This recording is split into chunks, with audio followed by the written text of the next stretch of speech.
Bismillahirrahmanirrahim.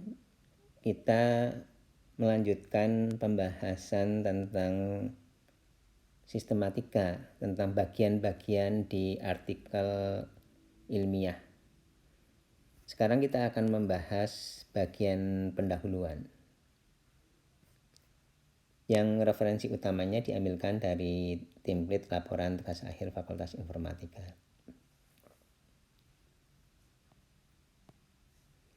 Sebagai kerangka bahasanya adalah kita akan membahas tentang, pertama adalah isinya, isi bagian dari pendahuluan, yang yaitu ada latar belakang, ada topik dan batasannya, kemudian ada tujuan, kemudian ada kontribusi dan organisasi tulisan. Ya. Jadi isi bagian pendahuluan utamanya menerangkan tentang komponen apa dan mengapa, ya, di mana di abstrak ada biasanya pertama dibahas tentang apa, kemudian setelah itu mengapa, kemudian setelah itu bagaimana dan hasil utamanya. Sedangkan di pendahuluan biasanya adalah hanya apa dan mengapa saja. Ya, meskipun ada juga beberapa artikel ilmiah yang lebih dari dua komponen ini. Penjelasan tentang apa dan mengapa di bagian pendahuluan ini dijelaskan secara lebih detail dibandingkan yang sudah dijelaskan di abstrak, ya. Bagian pendahuluan menjelaskan juga tentang tujuan, kemudian metode penelitian secara sekilas, ya. Jadi di samping apa mengapa, ya, ada juga dijelaskan tentang metode penelitiannya. Berbeda dengan bagian abstrak, penjelasan tentang bagaimana, yaitu solusi yang dilakukan oleh penulis, biasanya tidak terdapat pada bagian pendahuluan ini. Meskipun, ya, sekali lagi saya sampaikan bahwa ada juga yang menyampaikan, tapi secara cukup sekilas untuk menjelaskan tentang solusinya tersebut.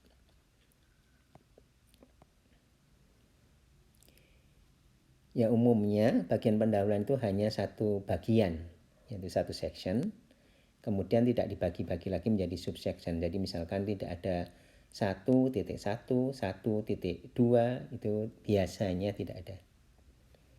Kemudian ini sebagai sarana latihan penulisan dan juga dalam proses pembuatan draft, supaya memperjelas isi tulisan, ya, bagian pendahuluan bisa dibagi menjadi beberapa subbagian yang kemudian nanti di versi finalnya bisa subbagian tersebut dihapus, ya, judul-judul subbagian tersebut dihapus.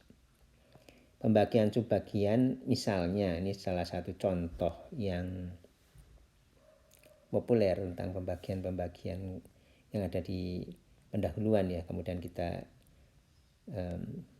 tuliskan sebagai subbagian adalah latar belakang pertama itu, kemudian topik dan batasannya, kemudian tujuan dan organisasi tulisan. Kemudian ada juga nanti kita bahas, ada sebaiknya bagus ada kontribusi juga. Yang pertama adalah latar belakang, ya. Pada subbagian latar belakang, kembangkan penjelasan dengan membuat secara lebih detail yang sudah ada di abstrak tentang dua hal berikut. Yang pertama, mengapa topik yang dipilih itu menarik atau penting untuk dikerjakan. Kemudian yang kedua, kekurangan kondisi saat ini, ya, atau gap. Ini juga sebenarnya menjelaskan tentang mengapa, ya. Jika pada judul dituliskan menggunakan suatu pendekatan atau metode atau algoritma tertentu, ya, sebaiknya dijelaskan secara singkat alasan pemilihannya ya. Ya, jadi untuk pembuatan tugas akhir sebaiknya seperti itu. Kemudian subtopik-topik dan batasannya, subbagian topik dan batasannya bisa juga dinamakan perumusan masalah atau identifikasi masalah, yaitu menerangkan tentang apa. Yang kalau bahasa Inggris biasanya populernya adalah problem statement atau problem identification. Ya, subbagian ini mempunyai fungsi sebagai penjelasan tentang topik TA, yaitu apa isu atau permasalahan yang akan dikerjakan. Ya, akan itu kalau maksudnya kalau untuk proposal ya, atau kalau udah jadi laporan tugas akhir atau kita membuat artikel ilmiah, jadi yang sudah dikerjakan.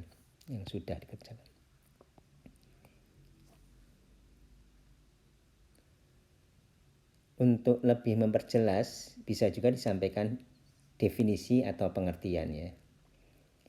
Penyampaian definisi dan penjelasan pada subbagian ini sebaiknya dituliskan naratif informal, artinya tanpa formula matematik ya. Jadi ini kita menjelaskan di bagian pendahuluan. Kalau nanti di bagian berikutnya, bagian utama yang dipropos metode itu nanti baru kalau memang ingin menyampaikan definisi, itu adalah definisi yang formal di situ. Kemudian untuk mempermudah dalam menuliskan subbagian ini dapat dipandang membuat penjelasan kata-kata kunci pada abstrak dan judul ya. Ya, jadi di subbagian ini, yaitu subbagian yang menjelaskan tentang apa ya, dapat dipandang sebagai kita menerangkan tentang kata-kata kunci yang kita sudah ada, yang yaitu di daftar kata kunci atau di abstrak atau di judul. Dengan penjelasan di subbagian ini, maka topiknya itu apa itu udah jelas ya. Jadi diharapkan pembaca udah jelas apa yang dikerjakan.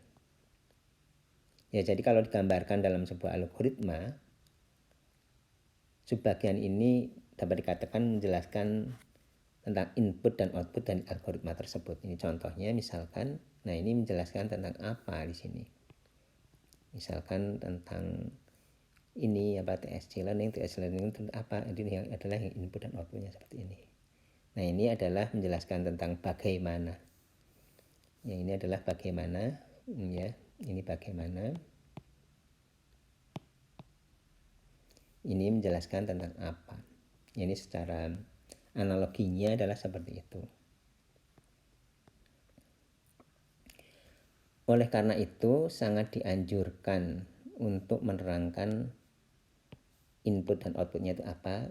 Nah, kalau akan lebih jelas lagi, lebih bagus lagi kalau ada contoh ya. Contoh kasusnya. Nanti akan kita lihat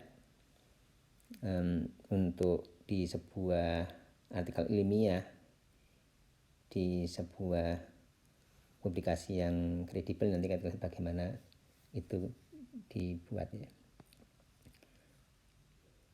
Kemudian sebutkan juga batasan ya. Apa yang disebut dengan batasan? Batasan adalah kondisi penyederhanaan ya. Penyederhanaan dari permasalahan, sehingga dengan penyederhanaan itu menjadikan pekerjaan menjadi sebenarnya jauh dari ideal, karena semakin jauh dari ideal karena ini adalah penyederhanaan ya. Kita perlu batasan itu ya. Jadi mengapa? Karena dengan pembatasan permasalahan menjadi lebih sederhana sehingga lebih layak dikerjakan. Karena kalau kita mengerjakan yang suatu topik yang ideal itu lebih sulit dikerjakan ya, karena kita mempunyai batasan-batasan yang bermacam-macam ya. Ya, batasan itu diperlukan karena keterbatasan sumber daya saat pengerjaan Misalnya untuk TA ya, misalnya karena keterbatasan waktu pengerjaan, karena keterbatasan data misalnya tidak tersedia korpus pengetahuan yang diperlukan, misalkan keterbatasan kemampuan, misalkan karena algoritmanya yang kompleks implementasinya, atau keterbatasan mesin dan lain-lain. Penyederhanaan yang dituliskan untuk batasan antara lain meliputi data. Ya, satu jenis batasan itu salah satunya adalah yang umum adalah data. Ya, data yang ditangani atau digunakan misalkan dari sisi jumlahnya yang relatif sedikit. Ya, mengapa seperti itu? Ya karena mungkin kita bisa mendapatkannya atau juga mengolahnya, kemampuan mesin yang kita miliki atau kita bisa akses ya. Kemudian juga batasan itu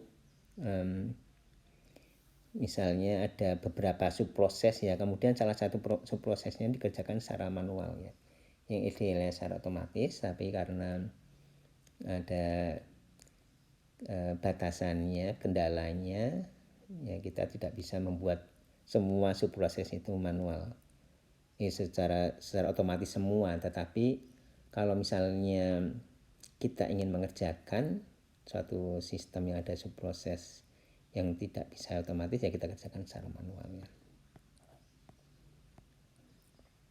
Ya setiap batasan akan lebih bagus ya kalau kita beri alasan ya. Misalkan datanya yang digunakan 500 ya, 500 buah. Yang ini sebenarnya 500 itu misalkan untuk suatu permasalahan yang kita kerjakan itu relatif sedikit ya, kalau kita lihat di paper gitu yang lain 500 itu sedikit, relatif sedikit ya untuk topik yang kita kerjakan. Ya misalkan karena keterbatasan kemampuan komputer yang tersedia untuk memproses atau waktu membangunnya. Kemudian contoh yang lain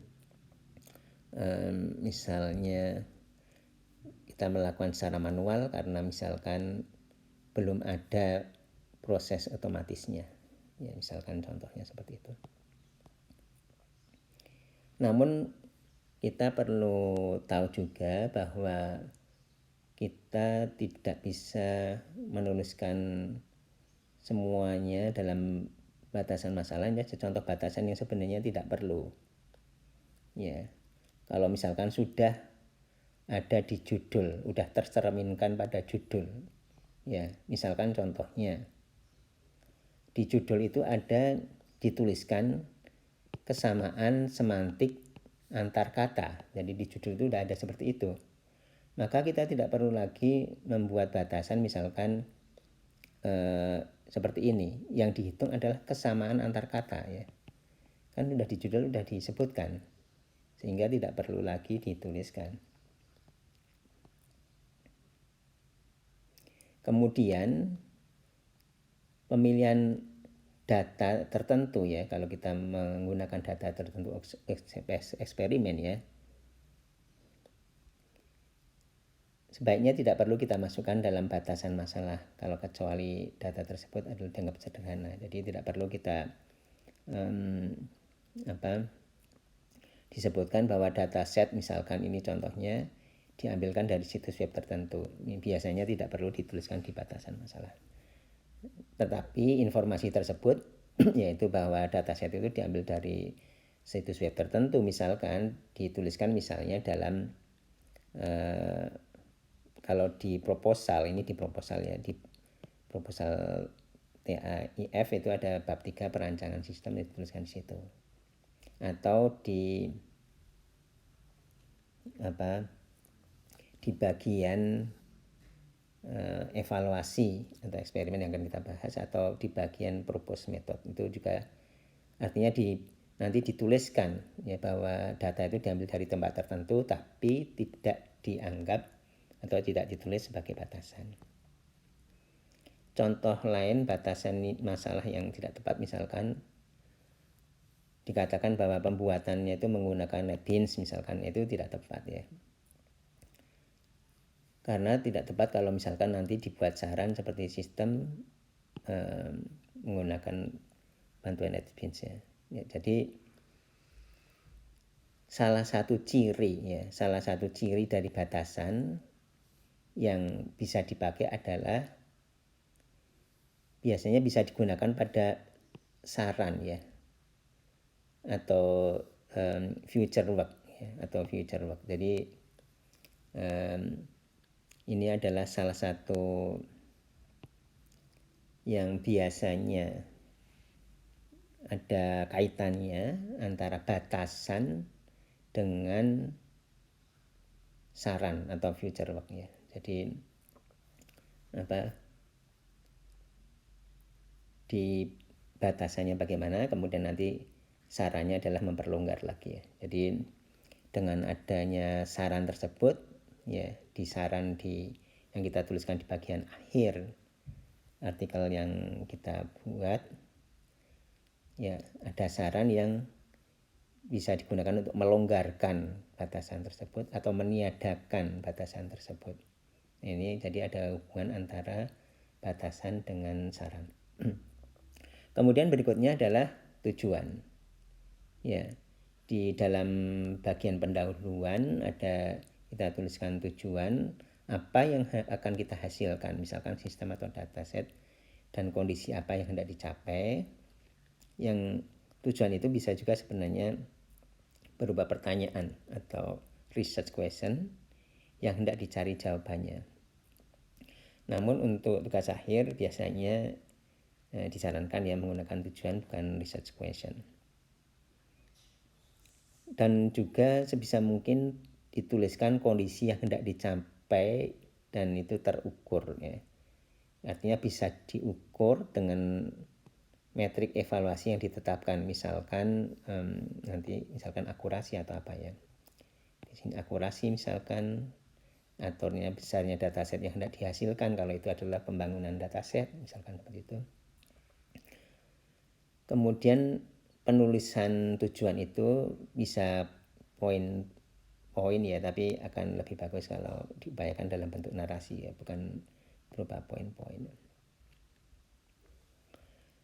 Ya, kemudian di tujuan-tujuan yang kita sebutkan tadi itu juga bisa menjadi bahan untuk menetapkan skenario eksperimen yang dilakukan. Jadi ini bermanfaat juga untuk di proposal dan juga untuk mensinkronkan apa yang kita buat ya. Jadi dengan kata lain, eksperimen dilakukan sesuai dengan tujuannya ya. Jadi eksperimen itu kita rancang sesuai dengan tujuannya itu apa. Kemudian kesimpulan ya pada jurnal atau pada artikel ilmiah ini harus selaras dengan tujuan ini. Secara garis besar seperti ini, kita mempunyai tujuan di pendahuluan, kita pengujian, kita punya kesimpulan, itu selaras antara tujuan, pengujian, dan kesimpulan. Karena tujuan ya untuk menghasilkan kesimpulan melalui pengujian-pengujian. Kemudian pada bagian pendahuluan ini sebaiknya juga ada disampaikan ya kontribusi utamanya apa, supaya jelas ya bagi membaca bahwa kontribusinya itu apa untuk artikel ilmiah ini. Ya, kontribusi ini pada bagian abstrak sudah dijelaskan secara singkat ya di bagian bagaimana, yaitu purpose metodenya. Selanjutnya pada bagian pendahuluan ini dijelaskan secara lebih detail.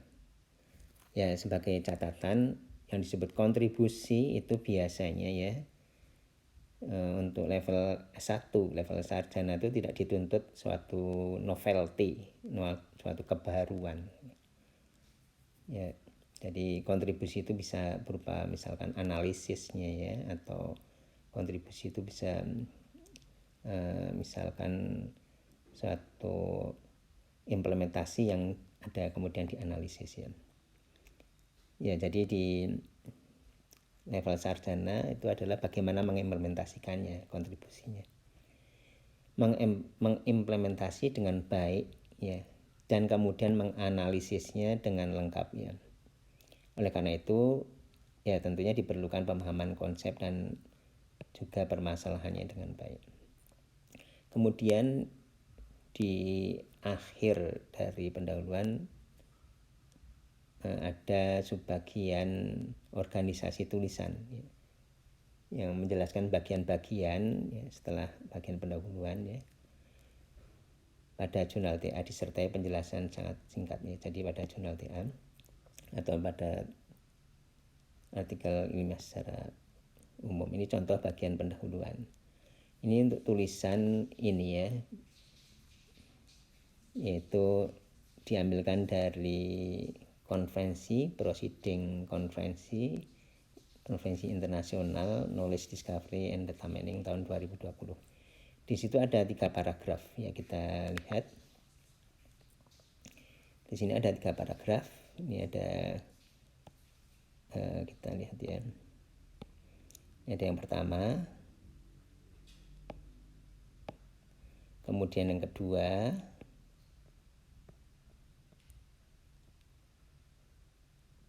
yang kedua ya, kemudian yang ketiga sampai di sini. Jadi di contoh ini ada 3 paragraf.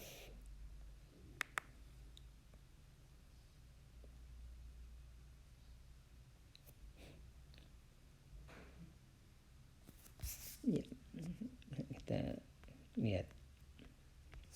Ya, ini ada 3 paragraf.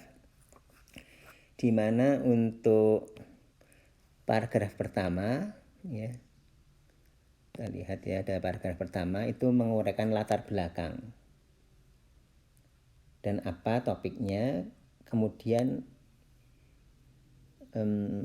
kita sangat terbantu karena disertai dengan gambar yang menampilkan contoh kasus, di mana di situ terlihat juga apa input dan outputnya.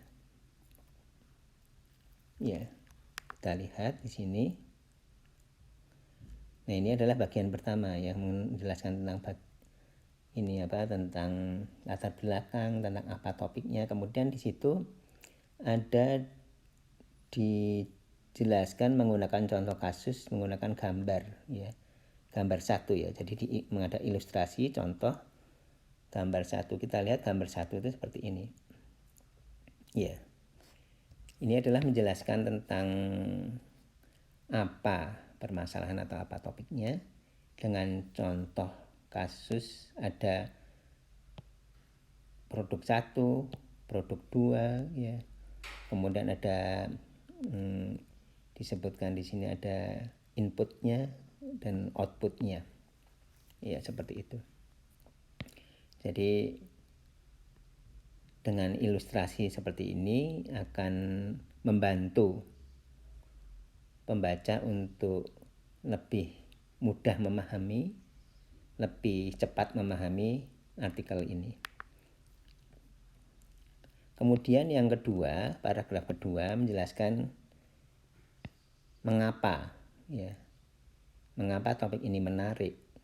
Ya, dan kemudian juga dijelaskan kelemahan-kelemahan pendekatan yang ada saat ini. Kita lihat di bab 2 ini ya. Kemudian ini adalah batasan ada kelemahan-kelemahan untuk di teknik-teknik yang ada di saat ini, bahwa dari sisi skalabilitas, dari sisi generalizability, ini adalah yang paragraf 2 ini menjelaskan tentang mengapa ya. Kemudian kita lihat di paragraf ketiga itu dijelaskan secara sekilas metodenya. Kemudian disampaikan juga kontribusi utama dari penulisnya. Kita lihat di sini yang ketiga ya, dijelaskan secara sekilas metodenya, sangat sekilas di situ. Kemudian di sini adalah kontribusinya. Jadi kita lihat di sini kontribusinya, main contributionnya. Ya, seperti itu ya. Ya, ini tidak sama persis dengan apa yang disampaikan tadi, bahwa ada misalnya tentang batasan,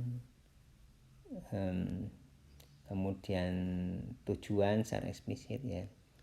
Ya, yang disampaikan tadi penting utamanya untuk proposal dan jurnal tugas akhir ya. Yang kemudian supaya kita secara lebih sistematis melakukan tugas akhir atau penelitian. Tetapi kemudian kalau dicontoh seperti paper ini tidak dijelaskan secara panjang lebar atau bahkan secara implisit saja. Nah, itu adalah tentang bagian pendahuluan. Kemudian ada sedikit tambahan. Nah, kita bisa juga sebenarnya membuat daftar pertanyaan. Jadi membuat suatu tulisan atau bagian-bagiannya itu seperti sebenarnya kita menjawab pertanyaan-pertanyaan seperti contohnya misalkan apa topik tugas akhir, jelaskan dalam 2-3 atau 3 kalimat. Kemudian jelaskan input output dari sistem yang dibangun. Berilah sebuah contoh. Kemudian apa satuan pengukuran atau metrik evaluasi. Kemudian tuliskan batasannya. Nah, ini adalah kita pertanyaan-pertanyaan ini sebenarnya nanti kemudian dirangkai menjadi tulisan atau suatu bagian, misalkan contohnya di bagian pendahuluan ini. Kemudian ini ada pertanyaan alasannya mengapa memilih ya.